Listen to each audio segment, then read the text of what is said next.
Mhm.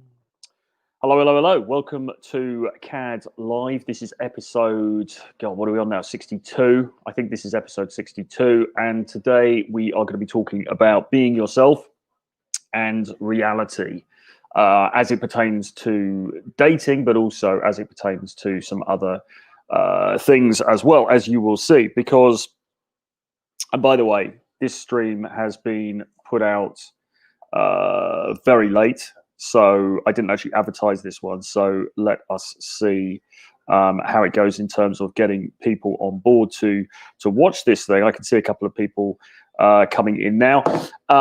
Good to see you guys. Thanks for joining the stream. If you are watching this on the replay, then thank you very much for that as well. I hope to offer some value to you over the next little while. And as I say, we're going to be discussing being yourself in dating and also reality. Okay, now, obviously at the moment, all eyes are on the United States of America and what a state they are in at the moment, to be sure. And it's just fascinating stuff, isn't it? We can't really get away from it. I mean, I'm in the UK. Obviously, we're all fascinated with it here. In the States, even more so.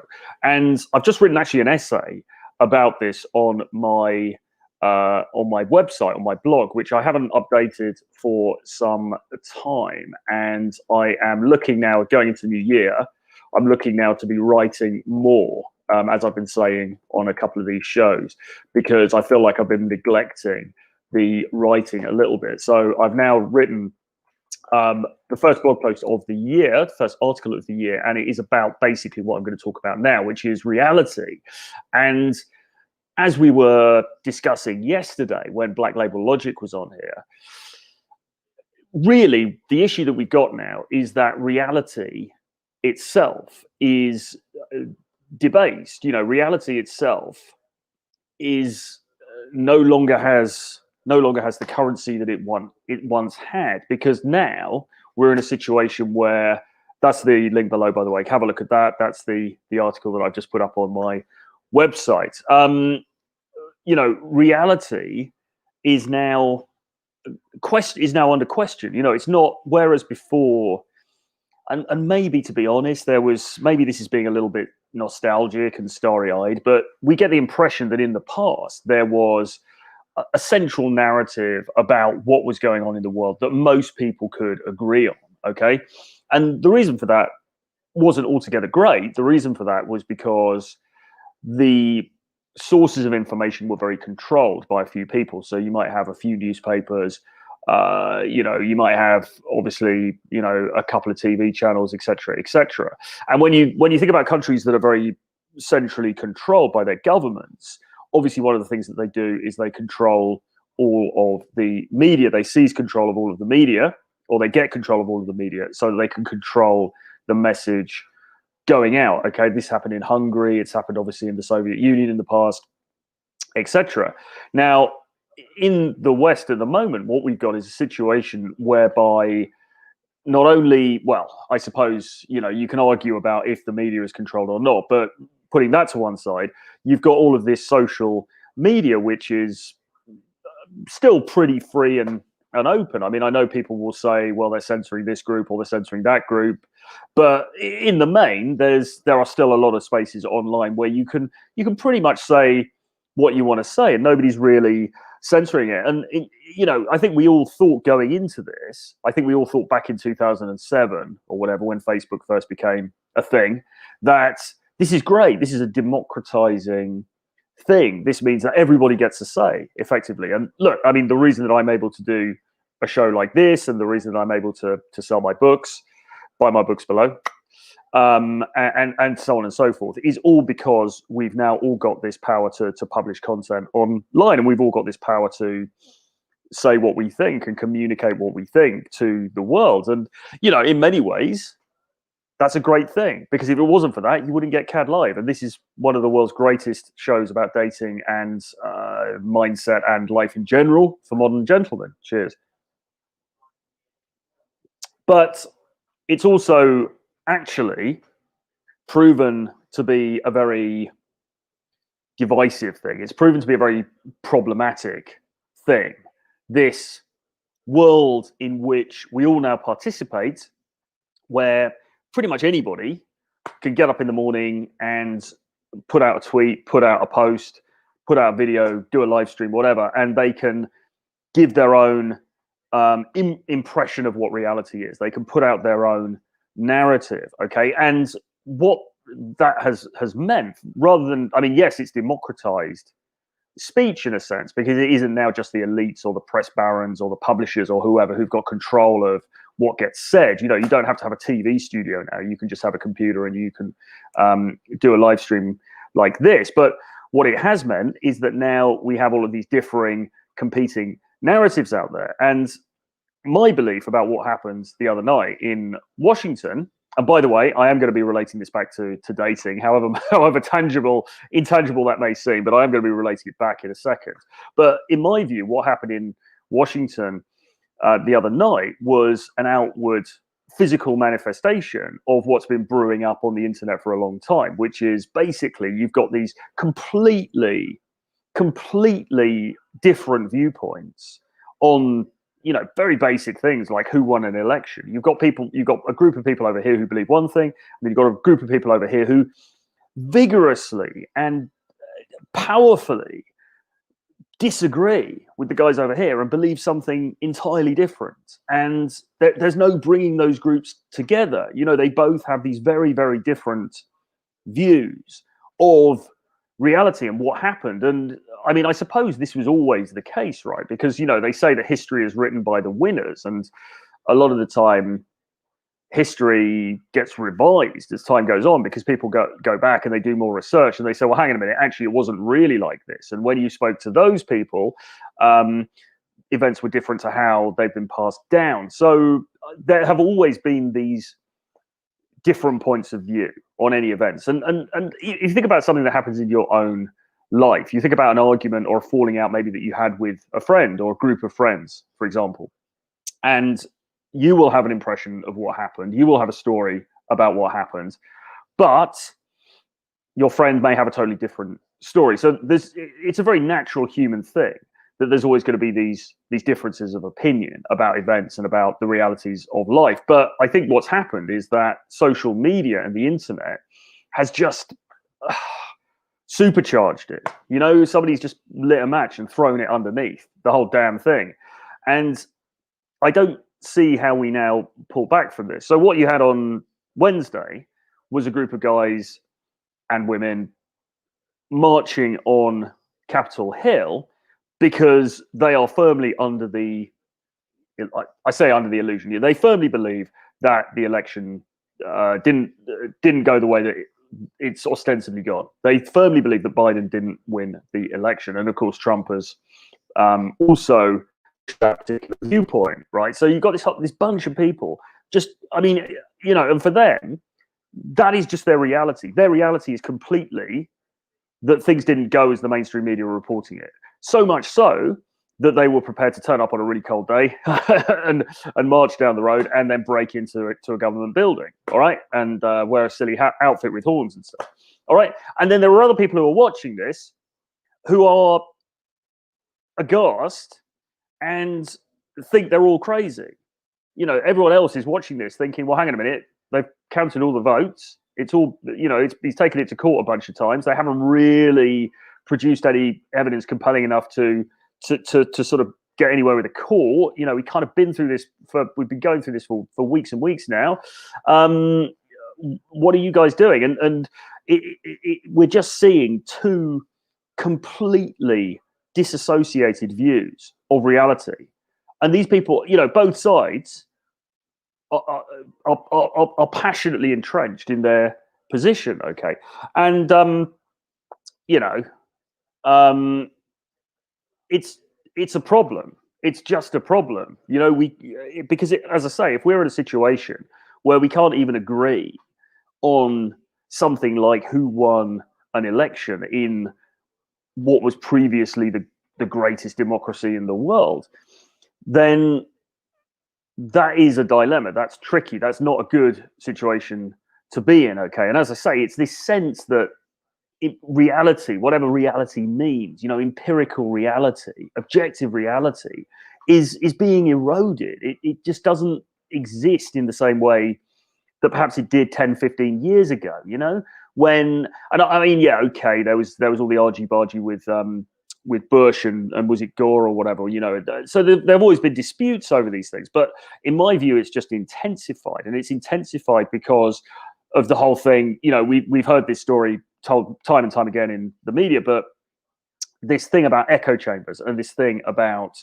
online people building narratives and people buying into narratives and not really taking on board opposing views, or at least or entirely rejecting opposing views. And of course now we've got this situation where it's just like you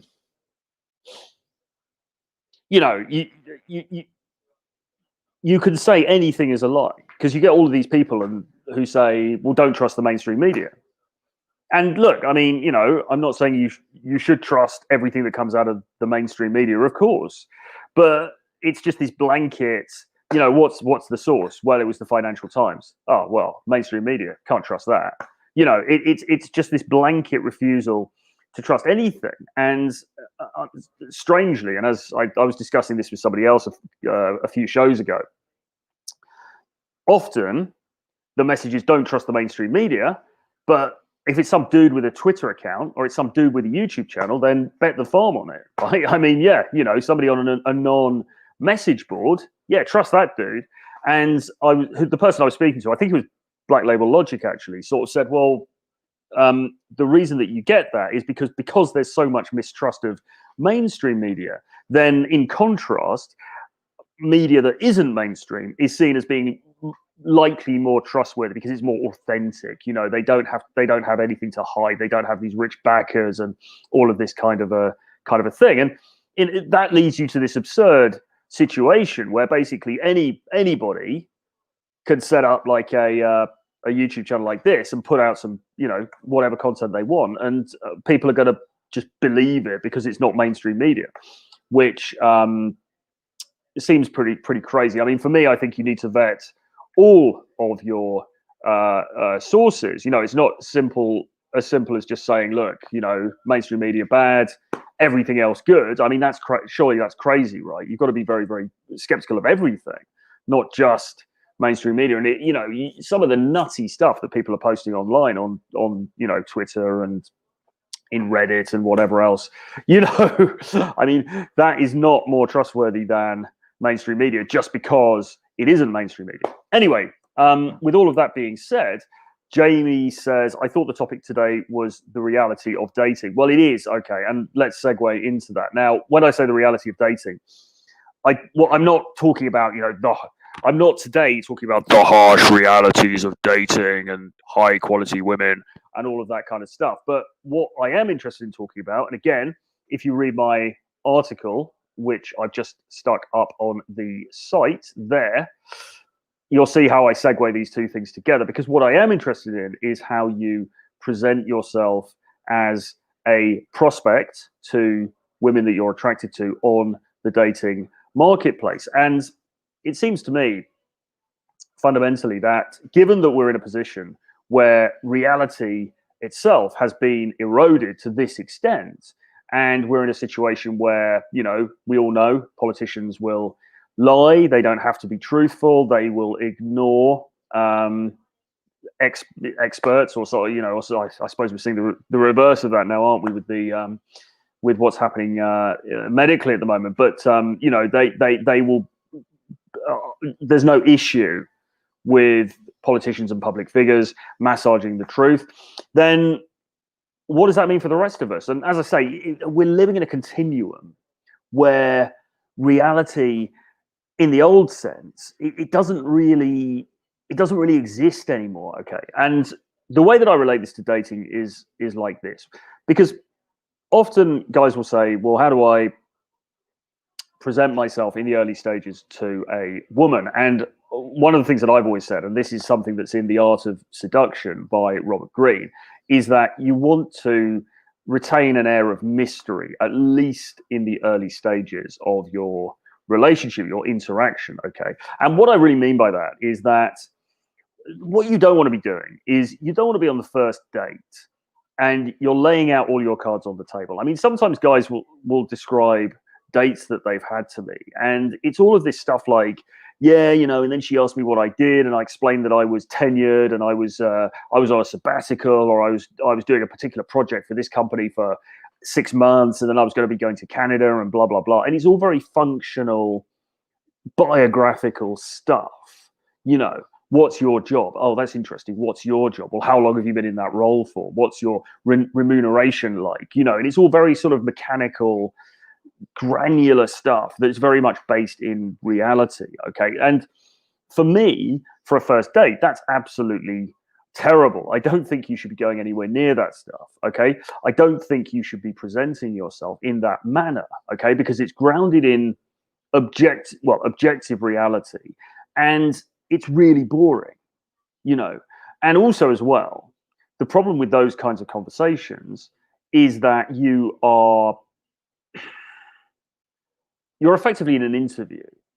You're effectively being interviewed for the woman to size you up as far as, is this a good boyfriend sort of material? Has this guy got good prospects? Is this guy gonna, is he going somewhere? And they're sort of assessing you on that level. And that's not really how you want to be assessed, okay? Because like Rollo says, really, arousal, that is to say intense desire, really is it's not logical. It's very quick. It's very fast. It's very sexy. It's very fire and passionate. It's not you sitting down and sort of going through your LinkedIn and sort of saying, yes, well, I was at this firm for a number of years and then I did this, and getting into all that logical sort of like minutiae about the realities of your life. The problem with doing dates like that is that she comes out of the date and on paper, she's probably got a pretty good idea about you. She knows your kind of biography. She knows what you do. She's probably got an idea of how much you earn, your net worth, all of this kind of thing. And as I say, really, when she's got all of that stuff, you're being assessed not as, do I want to sleep with this guy? Is this guy sexy? Is this guy hot? You're being assessed as, is this guy good prospects? And so you're putting yourself into that provider box rather than the lover box. And, the stereotypical dude at the Cancun phone party, he's not talking about all this stuff, is he? He's having probably a very brief conversation, maybe do a couple of shots, and then, they go and have fun, right? It's not this thing of like sitting down and having to negotiate everything. And you can bet your life that when she leaves the Cancun phone party and then she flies home and she's sitting at home and she looks back on that experience is going to be part of the fabric of her erotic, imagined life. It's going to be part of her fantasy world. It's going to be like, oh, this is so amazing, this guy. And, he just came and I didn't know much about him and he swept me off my feet and we had this crazy night together. And then I left and I don't even know, I don't even know what his second name was. I don't even know what his job was or anything, but it was just so passionate. It just happened in the moment.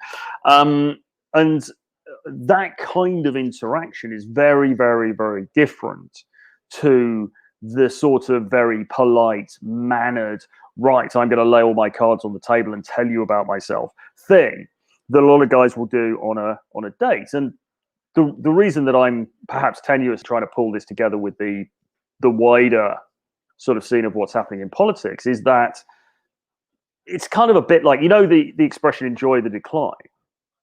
The Aaron Clarey book, Enjoy the Decline. It's kind of like, well, things are kind of going to hell in a handcart out there, so you may as well just like, go with it.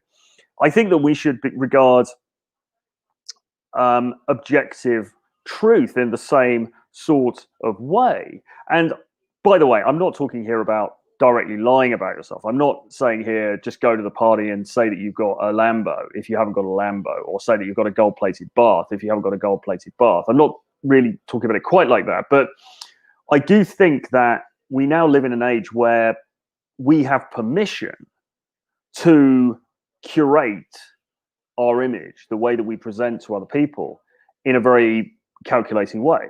I think we have that permission because that's what all of our world leaders are doing. That's what we're seeing unfolding on the public stage around us. Okay, that is the way that now the world works. All right, and so if you are somebody who thinks, right, I'm going to go on the date and then I'm going to, have a very logical and, heart on my sleeve conversation, telling her where I'm at, where she's at, blah, blah, blah, then I think you're doing yourself a disservice, because actually you don't have to do that, and you don't have to give up your mystery in that way, in a way that's potentially going to harm your chances, if you like, in that interaction. And you can just have a lot more fun with it, right? Because everybody else is. We live in a world where reality is compromised. And so you're either going to complain about that, and get really upset and sort of bang on about, we need greater controls on social media and things like that. And by the way, we probably will see that as we go into this new administration.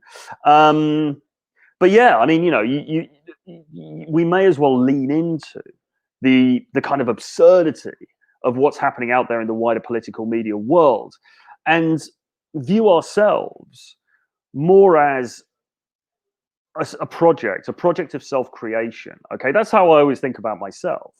I don't think about myself in terms of, right, I am this fixed entity with these fixed characteristics. I'm shy, I'm quiet, I don't like to party, I like to read a book in the morning. I don't think about myself in that sense. Those things may be true or they may not be true, but rather I think about myself as a diverse range of potentialities. Okay, there are lots of ways that I can be. Okay, I can be very quiet and studious. I can sit here and write and not really talk to anybody for a day. Or, when the club's open again, I can go to the club. I can be loud. I can be extrovert. I can be kind of like this crazy kind of guy. Or I have been in the past. I've been many different people throughout my life. Okay, and so that's why, when I'm in a social situation or on a date or something like this, I'm not going to pigeonhole myself in one sort of way. I know this is probably sounding a bit esoteric. This is kind of high level stuff. So if you are finding what I'm saying hard to follow, then I would recommend having a look at the article that I wrote, because hopefully that kind of sort of sets it out a little bit more clearly. But all I'm saying is, given that we're in a world where you can invent facts, and where it's no longer the case that there is one narrative that is the true narrative and everything else is subordinate to that, given that that seems to be the world that we're living in, why not take advantage of that? Okay, and this, by the way, is what all of the content creators do. You look at Instagram, right? You look at the dudes who are creating this lifestyle on Instagram. You look at the girls who are creating this lifestyle on Instagram. Everyone's curating their life. Okay, so it's no longer, it's not now that we have to meet somebody in real life and we say, okay, that person is shy, that person is loud, that person is friendly, that person is angry, whatever. Now we get to curate our own persona and publish it to the world. Okay, in a way that we can manage, and we might as well lean into that. All right, and in dating, we might as well lean into that, because why not? Like, you want to have you want, and so this is really what it comes down to. You want to present yourself as an exciting guy who is not a normie, who's not a boring AF kind of random dude.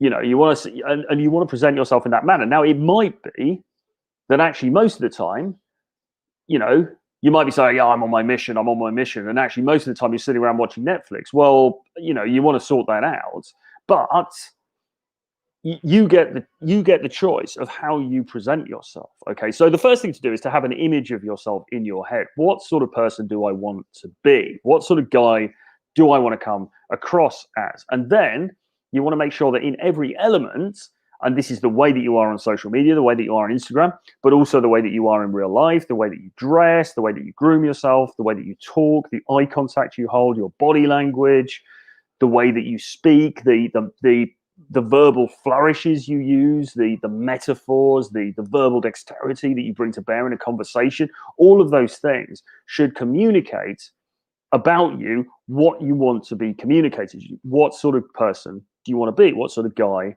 do you want to be? And you put that across, and you can decide that. This is the great thing. This is the amazing thing about 2021, about the roaring 20s that we're going into. You get to decide how you come across. You get to decide how you are perceived.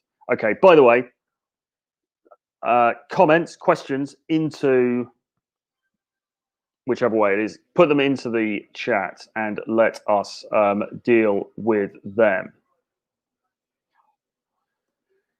Anon says, Troy, one question. Did you see the guy you featured yesterday talk about how he was a shaman and could see into multiple dimensions? Check out the interview if you haven't seen it. Well, no, I haven't seen that actually. You mean the guy with the Minotaur, kind of the horns and everything? That guy is called, he gets called the QAnon shaman, and apparently he's turned up to all of their rallies and different events throughout the year. I wasn't aware that he was actually a shaman or claimed to have those abilities, but that's interesting if he does. I'd be interested to read that. I mean, like, it's kind of like, I guess we're in a situation now, just wondering what's going to happen to these guys and what the comeback is going to be.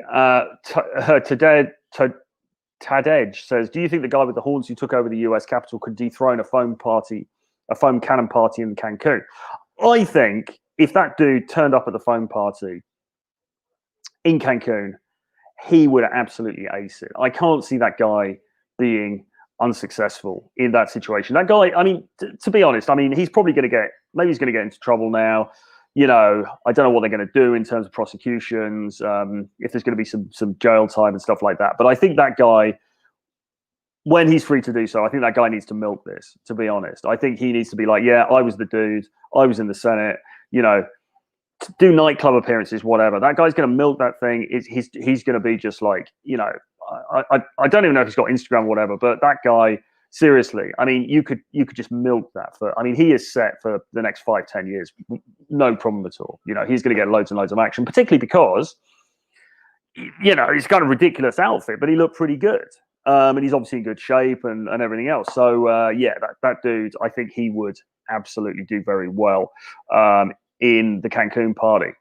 The Silver Bishop says, didn't Mystery tell stories to girls he approached about having pre-selection? Yeah, he did. So those are called DHV stories, demonstration of higher value. Okay. And what those stories were, we talked about this the other day.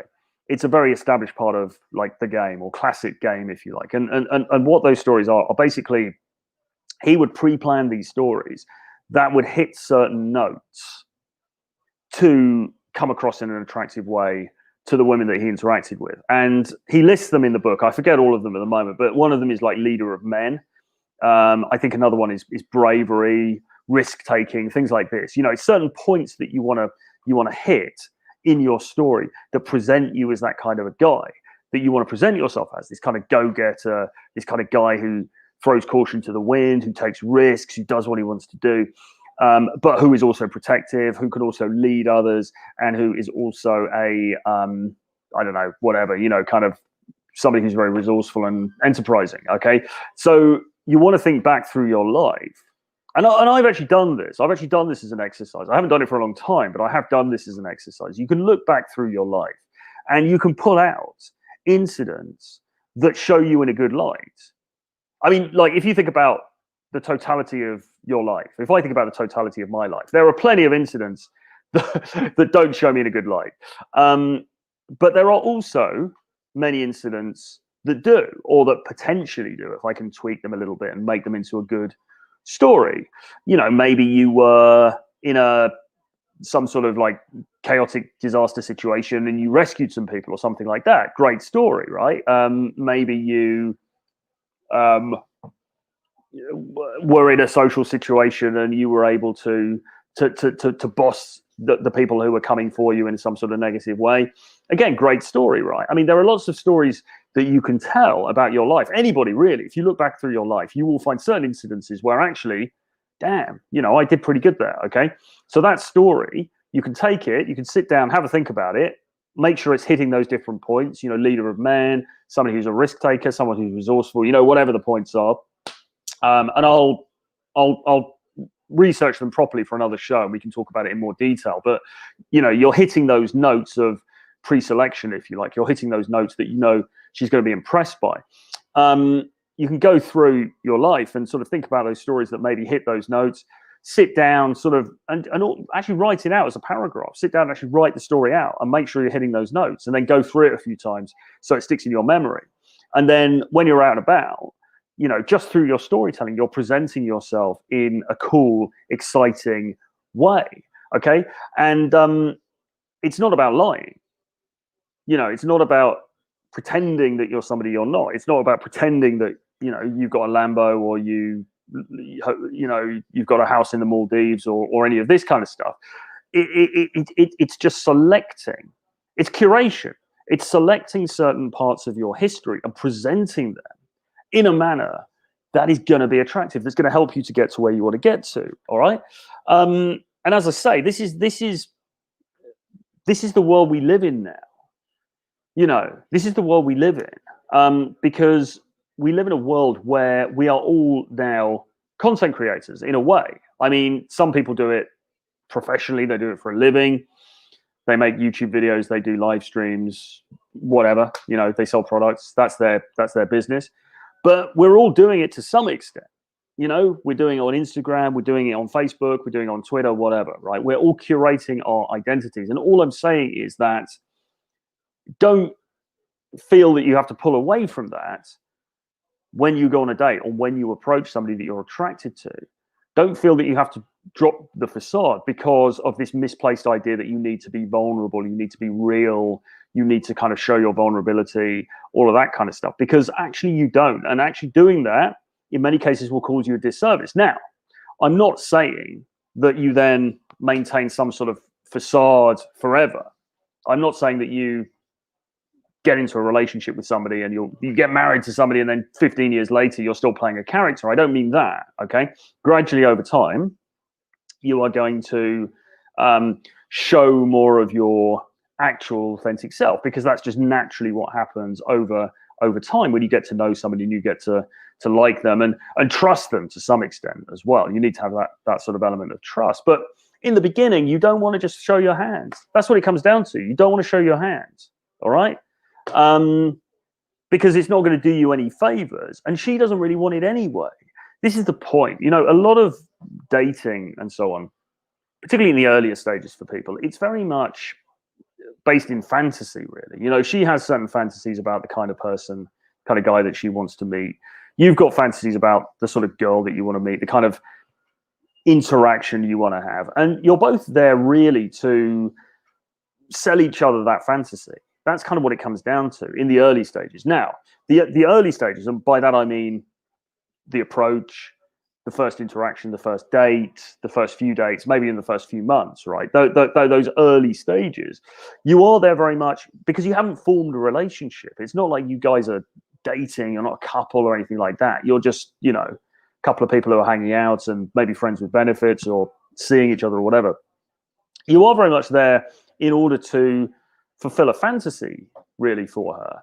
And so when you are too transparent, you know, and when you don't take care to curate the way that you present yourself, you're kind of doing her a disservice in a way, because what she really wants is the fantasy.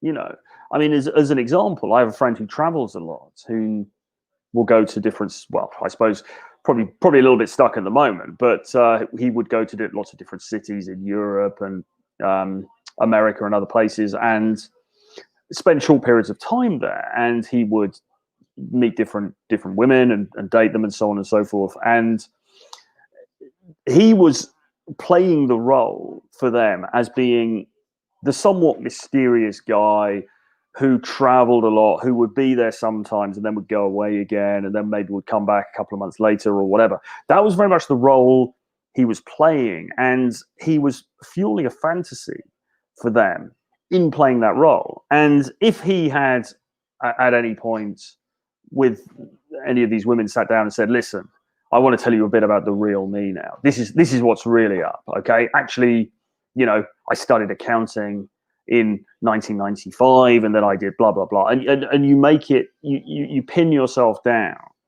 and make it too real and too prosaic and mundane. that kind of kills the fantasy. Kind of kills the fantasy for her. It's not fun anymore, you know.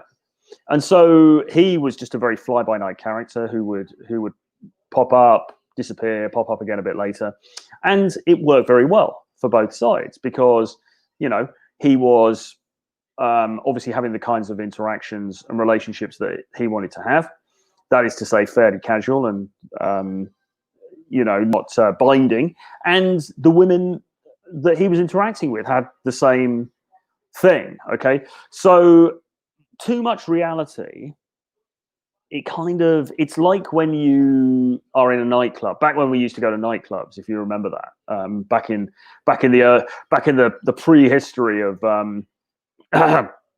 I don't know, what last year, whatever, 2020, early 2020, 2019, when we used to go to nightclubs. And you know, when you are in a nightclub and you know, it's the music's playing and it's dark and the lights are going and everyone's having an amazing time, and then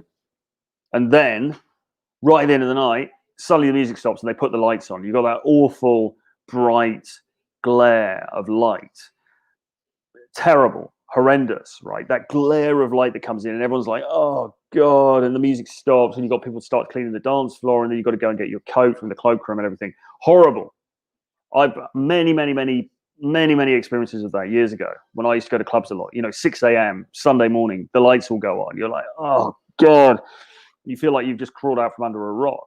You know, when you shine too much light onto something, it can be, it can spoil it. Okay, and the dance floor analogy is the best one I can think of off the top of my head, but it kind of ruins it. You don't want too much of that light. You know, you want that darkness. You want that element of mystery. Okay, and it's very much the same thing with the early stages of a romantic or sexual interaction.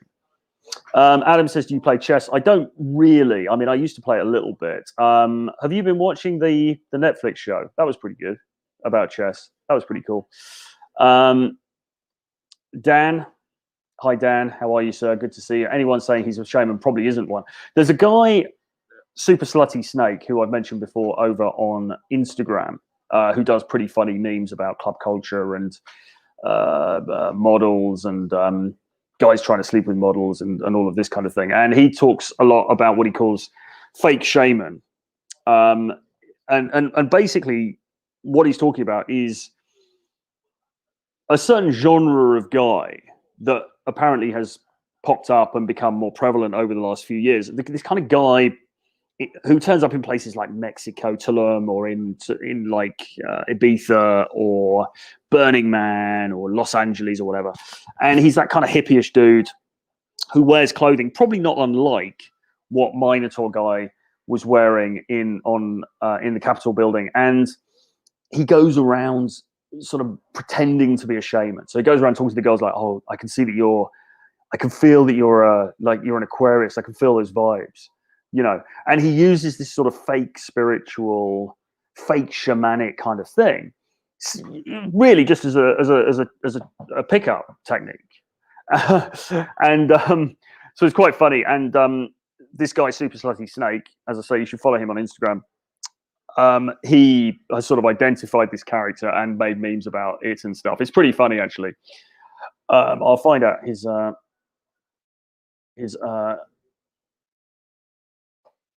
So yeah, I wonder whether this dude who we saw the other day is one of these kind of fake shaman kind of characters. I'm sure he must get some tail dressing like that. I'm sure he must get some tail dressing like that. You know, I mean, that is peacocking to the extreme, as we discussed yesterday. Okay, check out this guy's Instagram, Super Slutty Snake. Pretty funny. British guy, talks a lot about club culture. He talks about places like Mexico, you know, the international party circuit, Mexico, Ibiza, Los Angeles, Burning Man, this whole sort of like rather vapid sort of scene. Mykonos is another place. And he sort of satirizes the wealthy people that go to those places. It's a good laugh. I really like his page. Dan says, Ace Concert, as always, Troy, thank you very much, sir. Happy New Year, by the way. Hope you're doing well. George says, watching from Los Angeles, catching the beginning of the stream. Thank you very much, George. Welcome. Good to see you, man. Jesse says, what's up, pimp? All good, man. All good in the hood. Good to see you. Rollo K says, focus on good to progress. Right. So now, Johnny Lyon, very helpfully, has come up with the list of points that you want to hit when you're demonstrating high value. I take it this is from Mystery Method. I think it's actually from Mystery Method as opposed to from the game. What he lists here is pre-selection, leader of men, risk taker, protector of loved ones, willingness to emote. Okay, so what does that mean? Pre-selection, number one. You have previously been desired by other women, okay? And you don't do that by walking into the bar and going, hey, I've previously been desired by other women. It's not like that, but you want to find ways subtly to imply that. And we were talking a bit about this in the show yesterday. There are different ways that you can do this. I mean, one of them is simple self-confidence, right? Because if you walk up and you're incredibly self-confident when you interact with her, then that's going to suggest that you've done this before and you've been successful before, because a lot of guys are very reticent when they approach, and the reason is because they're not confident of success. If you're really confident of success, then what's the likely reason for that? Well, she's going to assume the likely reason for that is that you've been successful in the past. Okay, and this is why confidence is so important. So, and you can fake that to some extent. You can walk up and act confident, even if you're not feeling particularly confident on that occasion, and it can still have that desired effect. Okay, the next one is leader of men, which is kind of as it says on the tin, really. And you can tell a story. You don't want to walk up and say, hi, I'm Troy, leader of men. You've got to illustrate it in some way, but you can tell a story that illustrates it. So you could say, oh, I don't know, I was in this situation one time, this fire alarm went off and some guys broke into the store where we were, and so I just told everyone to go out the back and I took control of the situation and blah blah blah. Something like that illustrates. It's the old thing, show don't tell. It's the old storytelling thing, show don't tell. You want to show that you being that leader of men. You don't want to tell. You don't say I am a leader of men. You want to illustrate it through the story that you tell. Risk taker, well, you can say I broke into the Senate building. Don't say that. Don't say that.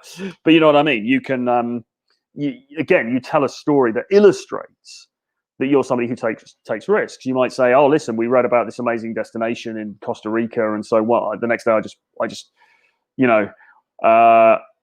just woke up and I booked the plane ticket and I went over there because that's the kind of dude I am, right?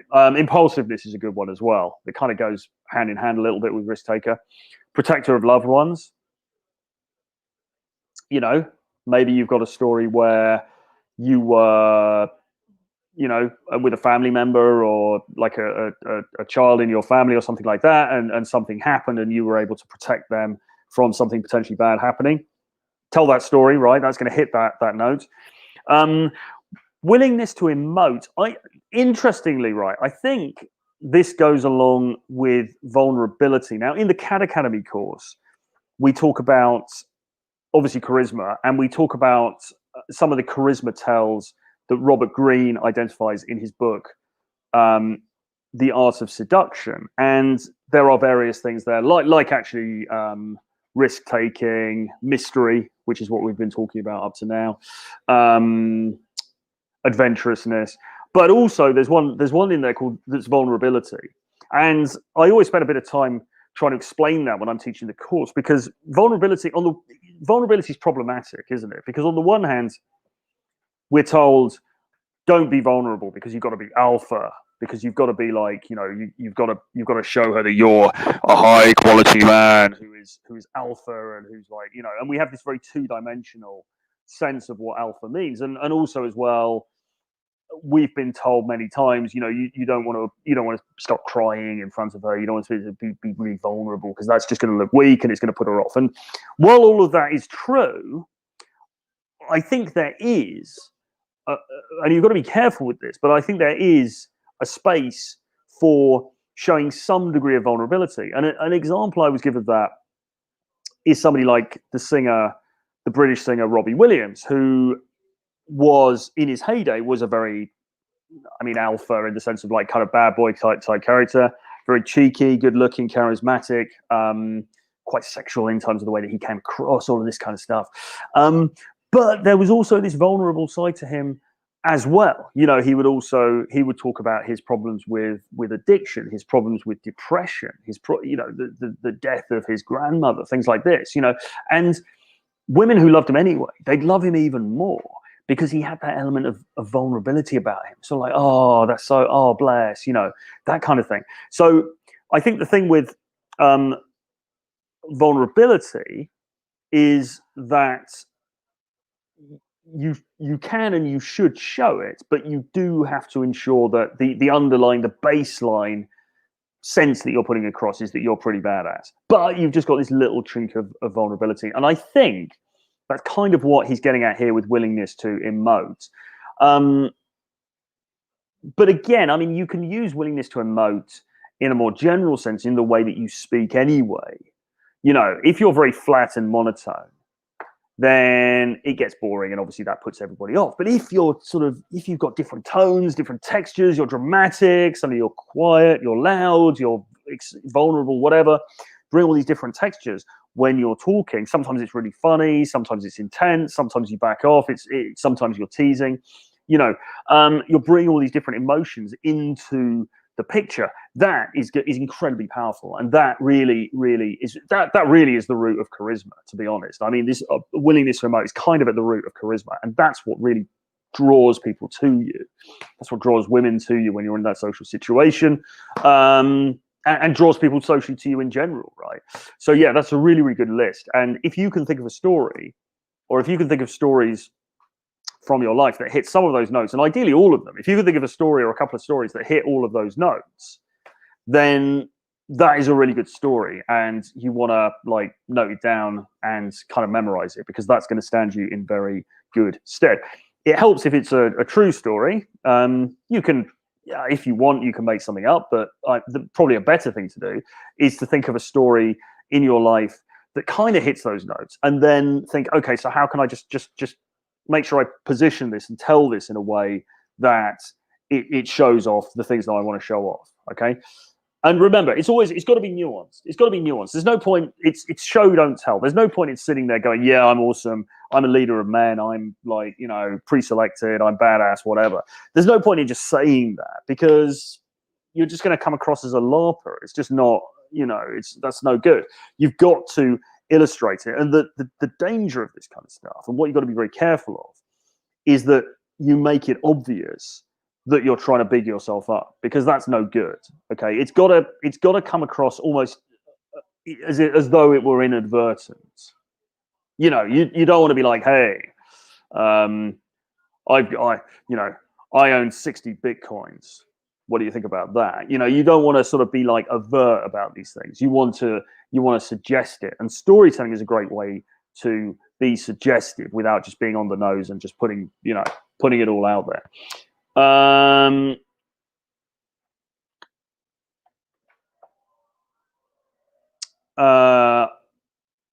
Eva Camber, sorry, I can't pronounce the surname, says expressing vulnerability is so important, but it has to be done in moderation. Don't just dump your whole life trauma on the first date. Give something and wait for the other person to open up as well. I think that's very true. And again, this underlines what I've been saying all the way through, really. You don't want to be dumping out anything on the first date, certainly not your full life story. You don't want to show the early stages. You don't want to be showing loads and loads of vulnerability, because it's too early, and you probably are going to look weak, or you're going to look like a crybaby or a whiner or whatever, you know. And and also, at the very least, you're probably going to bring some bad vibes to the situation. So you don't want to do that. And also, you don't want to tell your whole life story. You know, you don't want to be going into like, oh, well, this happened to me when I was 7 and it was terrible and blah, blah, blah. You know, you don't want to be going into all that. Too heavy. You've got to keep it light. You've got to keep it fun. And you've got to keep it a little bit mysterious. Okay. And this is what I'm saying. It's about curation. It's about how you curate that image of yourself. We're all many, many different things. You know, I mean, I'm many different things. I mean, you know, in many ways, I'm quite a serious sort of guy, quite studious. I like to read. I like to do all these, these geeky things. But equally, have had some crazy, adventures. I've done some mad partying. I've done some travel and all this kind of stuff. There are different elements to all of us. And so you get the choice of what you present to a specific person in a specific moment. If I'm meeting, I don't know, like a business person or something at a networking event, I'm not necessarily going to be walking up like, hey, man, that time we were in Berghain, it was really crazy. It's like you're going to be selective, okay? And you have to do the same thing in the dating arena as well, Think about your audience, think about what you want to project, and then tell stories or share details that are going to support that image rather than detract from it. And don't feel that you need to put the whole, you need to throw your whole hand down on the table in front of them and show them everything you've got, because you don't. You can keep things close to your chest for a period of time, forever if you want, but at least for a period of time. Ahmed says, Rollo said you shouldn't express any vulnerability. Well, perhaps. Like I say, I think it's there's a time and a place for everything. I'm not talking about walking up to a girl in a bitchy nightclub scenario and then bursting into tears because of your concern about some kind of social justice situation. I'm not talking about vulnerability like that. But there is this thing where here's the thing, right? And I use the terms alpha and beta here as sort of placeholders because I don't really like the way they're generally used in this space. But if you are seen as a stone cold like alpha, then you can get away with some vulnerability. And in fact, it likely makes you more attractive, okay? Because girls love the alpha figure, and then he's got that little chink in the armor, and they love that. It makes him more real. It makes him more endearing. Okay, that's going to draw her to him even more.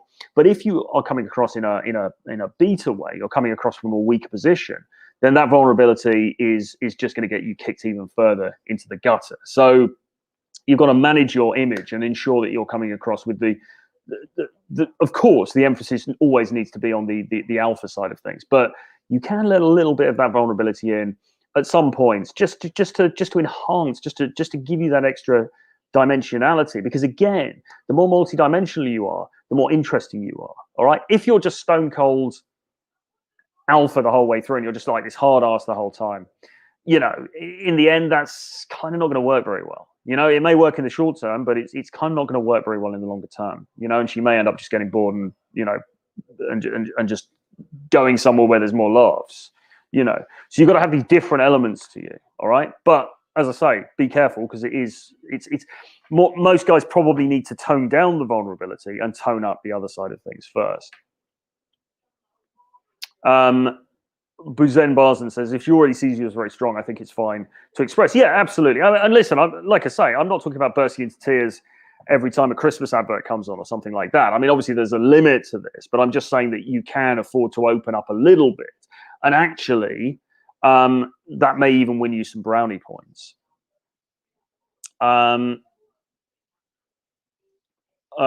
Eva says, when you express vulnerability, you allow her to connect with you. An emotionally healthy woman is not interested in Mr. Perfect. I think that's true. I think the Mr. Perfect thing is true. And actually, guys who are in some ways flawed, I think actually can be more attractive for women than guys who are come across as like too perfect, as too polished. Okay. She knows that doesn't exist. You kind of have to do it in exactly. You kind of have to do it in a masculine way, not in this weak and whiny way. So Ahmed says the book Models is all about expressing vulnerability and being okay with it, but it doesn't sound masculine. Like men don't know the limits, so better avoid it at all. I have to confess, this is a confession. I haven't actually read Models, and I need to read it because it's obviously, it's a very prominent book in this space. So I will get onto it, hopefully this quarter. But yeah, look, it's as I say, it's something to be used very sparingly, but it's something that I don't think you should rule out entirely, because if you come across as too one-dimensional, if you come across as like a sort of a, I don't know, like a Genghis Khan figure, then it's just, that's just too one-dimensional as well. That's just not going to really, that's not going to stand you in very good stead with most with most women.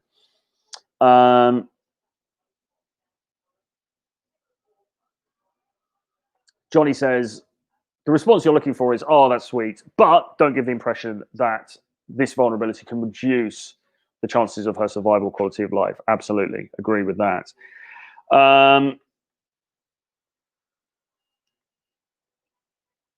And then Eva's talking about toxic masculinity. Yeah, I mean, look, I don't know, man. I think a degree of vulnerability is a good thing, but you have to be coming from that strong frame to begin with, okay? And let's not get too hung up on this point, because it's certainly not at the forefront of your arsenal. That's certainly not what I'm saying. I'm not saying, hey guys, just go out there and be vulnerable. I'm not saying that at all. But what I am saying is that I think you need to introduce some color into your persona and the way that you come across. And vulnerability it's a different shade in your, if you've got your paint brush in front of you, your paint set in front of you, it's a different shade that you can put onto the canvas, but it's not one that you want to be using too much of.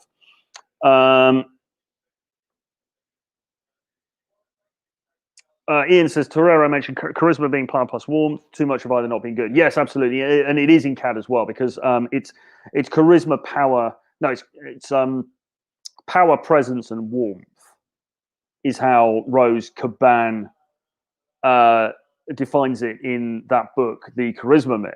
Okay. And she says that ideally you want to have like all three of them, like the intersection of the three of them. If you've got one or two of them, that may be okay, but it's not going to make you really charismatic, because you need to have all three of them. You need to have that power, presence, but just that little bit of warmth as well, because otherwise you're too dictatorial, okay? And that doesn't allow them to get kind of close to you in any meaningful way. Yeah, Happy New Year to you too, Ian. Good to see you, man. Backland Bob, how do you keep your hair on point in lockdown? Are you Merlin? Well, funnily enough, I was just talking to. I got mine cut actually just before we went into the current lockdown, and it's kind of doing all right. It may need a cut in a week or so. And I was actually just earlier this morning talking to a friend, and he knows a barber. He knows a guy who's cutting hair, and he tried to hook me up for an appointment with this guy, but the guy's unfortunately said no, because he's got like a number of regular clients and really not supposed to be doing it. So unfortunately that avenue is closed to me, but where there's a will, there's a way. It's like there are always ways to get the things that you want, even in a period where your actions are being constrained quite severely by what's going on. Delphinity says, what do you think about the evolutionary purpose of females not being attracted to a one-dimensional guy, even if it's too alpha Genghis Khan? Yes, I agree with that. I think that, on a very base level, as we know, most of us are many of us coming into this space, we're probably not badass enough. And so we need to up the ante on the badass. But once you've got to that point, then you can do well to tone it down, because the one thing you don't want to be is one-dimensional, okay? And as I say, like sometimes it's kind of interesting, and reality TV, very instructive. If you watch a bit of reality TV, sometimes you'll see these guys who are kind of Chad in one way, kind of Chad on the outside, but sometimes they'll show this little element of vulnerability, even if it's they love their puppy, or they love something that happened in their family, or whatever it is. And you'd be surprised how the girls respond to it positively. But you've got to establish the alpha frame first, okay, before you start messing around with the vulnerable stuff.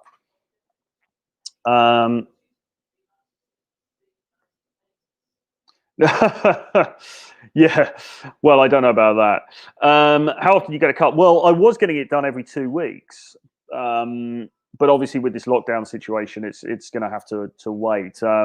Yeah, as I say, there are people who are still doing stuff. You can get things done. Certainly in London, there's people doing things. You can you can find ways around these things. I don't know what I'm going to do yet, whether I just leave it. And I also got one of those comb things. You can get these combs. They used to have them advertised in the back of magazines. It's got a razor blade in it, and you kind of go through your hair, and it's supposed to like thin the hair. And I've got a couple of those at home. I bought one off, like in the first lockdown, I bought one off Amazon. I got a couple of others as well. And then the first time I did it, I get this comb, and it's got the razor blade in it, and I just start from the beginning, and I basically cut a hole here. And I was like, oh, shit. And luckily I stopped myself, because if I'd have done too much, I would have had this like bald patch at the front of my hair, which wouldn't have looked too good. But I managed to stop myself in time. It's kind of grown back now. But when I was doing videos and stuff, I like pulled the hair down a little bit to try and sort of cover over it. And I think I sort of got away with it. But you've got to be careful with that home cutting thing. Russell says vulnerability in models is more about taking risks, putting yourself out there. You're vulnerable because you could get shot down being brave. I mean, I agree with that. You are making yourself vulnerable. If you go up and you'll say, listen, I think you're really cute. I came over. You are making yourself vulnerable when you do that, because she can turn around and go, sod off, right? And then that's harmful to your ego. So I think that is a form of vulnerability. That's a different form of vulnerability than, crying because your childhood pet died or something like that. But both of them can be, I think that is the better form of vulnerability to show at the beginning, for sure. Rollo's new book is good. Insane Elements of Ego Psych meets modern day religion and reasons why men are getting shanked. Yes, I've started reading it, actually, and I'll continue. I will continue in a minute when I have to go and get on public transport. And then he says, how do you remain cool at 40? Most guys stop being cool after 20. Well, I wouldn't put myself up as being that or not, but it's all lifestyle, really, isn't it? I mean, I was reading this article about the British actor Michael Winner a little while ago, after somebody emailed me and said that I should read a bit about his life, because he was a bachelor for many years and all this kind of thing. Quite an interesting character. And he did an interview when he was getting on a bit. He was quite old, probably in his 50s or so. And he basically said, well, look, I got the same life as I had when I was 18. Because for guys, if you don't follow the very traditional path, then actually not very much changes, really. You can kind of still do the stuff that you were doing at that point. And it's only when you bring additional responsibility to bear that your lifestyle has to start to change. So I think it's very much about lifestyle and just what you decide to do. Okay, I think it's down to that. Most men fall apart in 40, not going up with their style, get a nice haircut like Troy, stay fit. 100%. I mean, you can't go wrong. Winner was very, very rich. Well, absolutely, I'm sure he was. Yeah, you can't go wrong with keeping fit. I think that's got to be the key thing. I mean, obviously, it's unfortunate at the moment with the situation, certainly here in the UK and in many other places where the gyms are closed. But I've got some weights at home. I've got, I like to go running. I try to go running most days. Really great for mental health. And stay trim, stay lean. And buy Renegade Dating Blueprint if you haven't already, which is my collection of 11 books about dating game, the dating marketplace, link below. Yeah, a little bit of a plug there. But yeah, well, I hope you got some value from that. We've done about an hour now. Oh, and Dan says 40 is when it really took off for me. I didn't realize you were 40, particularly with women, absolutely prime years. Whereabouts are you at the moment, Dan? You're not in the UK. Are you in Spain still, or whereabouts are you? Troy, do you have any advice to keeping conversations high energy? Do you know how to keep the person interested in the conversation? Well, yes, and actually, I'm looking to do a product. Oh, okay. Oh, interesting. Okay, similar to me then. I'm actually looking to do a product probably this quarter, because we're all sitting around at home. I'm in Camberwell. Oh, right. Okay. Well, not far. We should meet for a coffee at some point. Camberwell. I'm actually not based. I'm not there at the moment, but I'm actually based not far from there myself. Yeah, conversation. I'm probably going to do a product about conversation this quarter, actually, because I think it's something that I can bring some value for, and a lot of guys were asking about it. So watch this space. But how do you encapsulate that quickly? Storytelling is always good. You've got to be prepared. You don't have to go along with boring conversational threads. You can cut boring conversational threads. Thanks, Dan. Yeah, drop me an email. You can go along with boring conversational threads. You don't have to go along with boring conversational threads. She's talking about one thing, blah, blah, blah, blah, blah. You can cut it and you can start talking about something else, okay? You can take control of the conversation. And in doing that, you can then steer it towards things that you want to talk about, So you can then bring in your demonstration of higher value story. You can talk about something that interests you. And I think having a lack of fear is important as well, because if you're second guessing yourself, thinking, oh, is this going to be interesting? Is she going to be into this? Is this going to sound cool?